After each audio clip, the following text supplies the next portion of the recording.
Let's make some duyak poachus in tritri. I'm going to first start off by heating up some oil and sauteing some scallion and garlic until it becomes fragrant. I'm then going to add in my baby lima beans with some ippies, and I'm going to give this a good mix, followed by some salt and some seasonings and some tritri. I'm adding this because I just like the flavor that it gives it. It's a pretty basic rice, so that with the coconut milk, it's vibes. It's so good. I'm making about 3 cups of jasmine rice, so I'm going to add about 3 cups of water and then a half a cup of coconut milk. I'm adding some of the Shelly butter, fresh aromatics such as thyme, parsley, and a scotch bonnet pierced with cloves. Once it comes to a boil, I'm going to add in my washed jasmine rice and just give this a gentle stir, maybe about 2 to 3 times until most of the water has evaporated.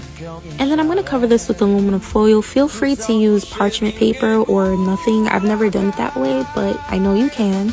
Once it's tightly covered, I'm going to lower my heat to low and let this cook for 30 minutes. And once it's ready, I'm going to uncover it, remove those aromatics, and fluff it with a fork. I ate it with some oxtail. If that's it, bye!